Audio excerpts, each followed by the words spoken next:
Well,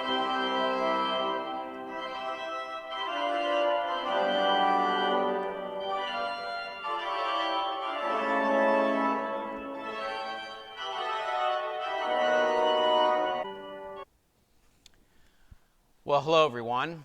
I come to you today from the organ in our sanctuary to highlight to you that we have reached the next step in our search for a new music director. As you may have known, we've been in an interim time since Christmas of 2019, and we are so grateful that through this time we have had people share their gifts like Linda Eckenbrecht and Deb Coleman, and a host of others who have helped support our music ministry in this time. We are so appreciative of their gifts to us. So we are now picking up the direction of pursuing a new music director for our congregation. We were on this journey last year, and we're actually ready to begin our very first in-person interview that was scheduled the Monday after we canceled our first worship service, and that person at that time bowed out, understandably, as well. So since that time, we've been sort of waiting for a time when we were going to be back in person worship and had a better collective idea of where everything was going. So the pandemic certainly took us off our tracks.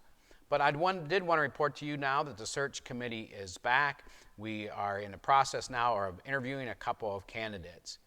I'd like to be able to tell you the timeline as far as when that's going to be completed, but unfortunately there's just not enough information yet to be able to share that with you.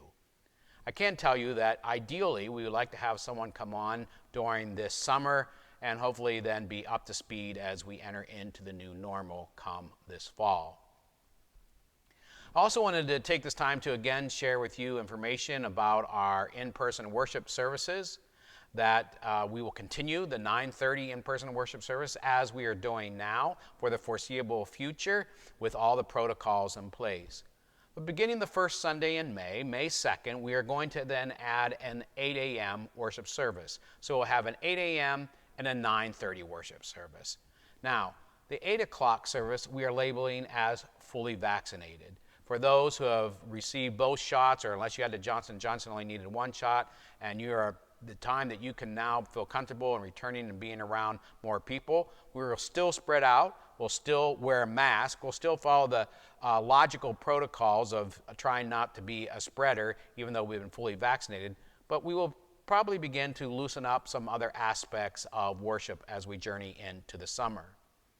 Then, both 8 o'clock and 9:30, we'll keep that schedule as we normally do throughout the summer of those two worship times.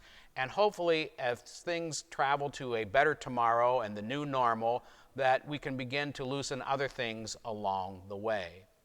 Now, if you are fully vaccinated and you say, well, look, I like to come to the 9:30 service, yes, you can obviously still do that. No issue there. We are trying to discourage people that are not fully vaccinated yet to not come to the 8 o'clock service, as we are trying to advertise that when it's fully vaccinated. Now, are we going to check vaccination passport cards at the door? We are not. We are going to leave that on your conscience, but we hope that you are able to follow these protocols as we are trying our best we can under these circumstances to keep everybody safe.